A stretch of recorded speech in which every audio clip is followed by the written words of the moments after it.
તો બધાને રાધે રાધે. કેમ છો બધા? અત્યારે વાગ્યા છે બપોરના 1 અને અમે લોકો રાંધણ છઠની તૈયારી કરવા માંડ્યા છીએ, કારણ કે અમારે લોકોને બહાર જવાનું છે રાતે. તો મમ્મી લોટ બાંધવા માંડ્યા છે અને આજે યમુના છઠ પણ છે. મમ્મીને પૂછીએ કે મારે નાનો અમથો છોકરો છે, તો મમ્મી મારા રહેવાનું હોય? હા, આ તારે છે ને રહેવાનું હોય. અને આમ તો એ આપણે એક દિવસ ઠંડુ ખાવું જોઈએ. વર્ષમાં બે વખત ઠંડુ ખાવું જોઈએ. શીતળા માતા છે એ આરોગ્યના દેવી છે, અને એ દેવી દેવતાને પણ જ્યારે જ્યારે કષ્ટ પડતું અને બીમાર પડતા ને તો શીતળા માતાને શરણે જાતા. અને શીતળા માતા છે ને એમને ઠંડુ ખાઈ એક દિવસ, અને આરોગ્યનો એક શ્લોક છે શીતળા માતાજીનો, તો એ શ્લોક બોલી અને માતાજી એનું રક્ષણ કરતા, દેવી દેવતાનું પણ રક્ષણ કરતા. તો આપણે તો મનુષ્ય છીએ, તો આપણું પણ રક્ષણ કરે માતાજી. એટલે આપણે એ નાનું બાળક હોય ને તો એક દિવસ ઠંડુ ખાવાનું, એમાંય ઘણો લોજિક હોય. થેપલાનો લોટ કઈ રીતે બાંધ્યો તમે? તો મસ્ત મસ્ત બાંધ્યો.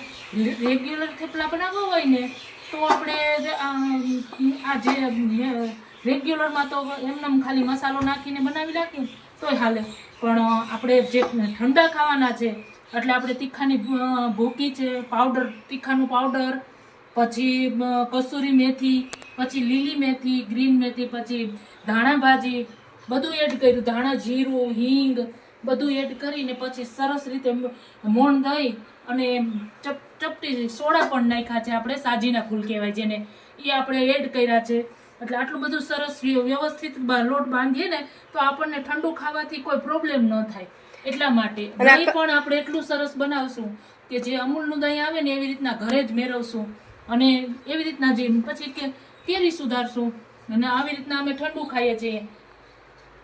આટલો સોફ્ટ લોટ બંધાવવો જોઈએ તો સરસ થેપલા થાય, કૂણા અને સરસ.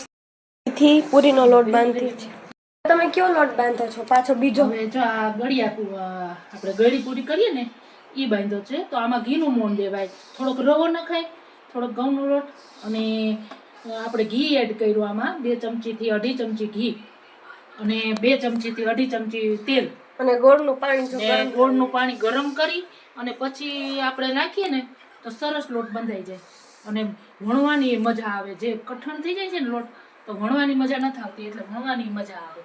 એટલે એવી રીતના લોટ બાંધવાનો તો મસ્ત બિસ્કિટ જેવા થાય.